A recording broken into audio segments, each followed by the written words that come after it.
For the first time in the Middle East, Kings and Queens of Africa, an art exhibition spotlighting revered power brokers in African history, is staged at the Louvre, Abu Dhabi, the region's leading museum.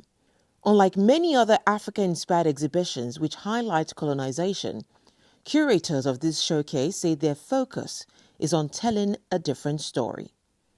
Mostly around the world, people know about slave trade and colonialism, and they are not aware of this great history of major power figures. So really the idea of this exhibition is to present this other history of the African continent through historical objects, of course. We have 359 artifacts in the exhibition, but also with contemporary arts to express the idea that this power history doesn't only belong to the past.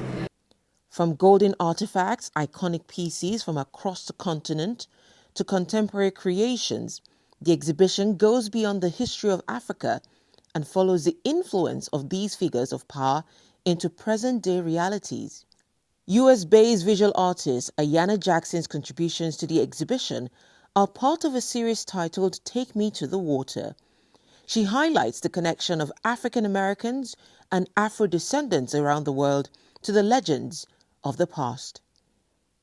As a descendant of the transatlantic slave trade who has experienced a disconnect, a very real disconnect geographically, but also spiritually. And then on the continent, you also experience, in some cases, a spiritual disconnect from these stories and these worlds and these kings and queens and these gods and goddesses.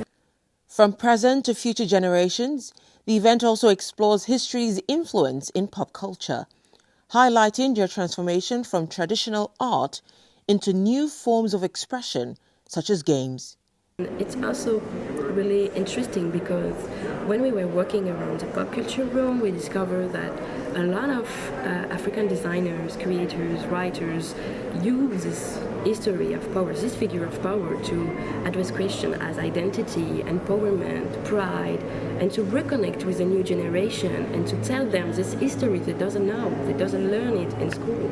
Kings and Queens of Africa, Forms and Figures of Power is on display at the Louvre until May 25th. From Abu Dhabi in the United Arab Emirates, Maya Wadigoki for Channels Television.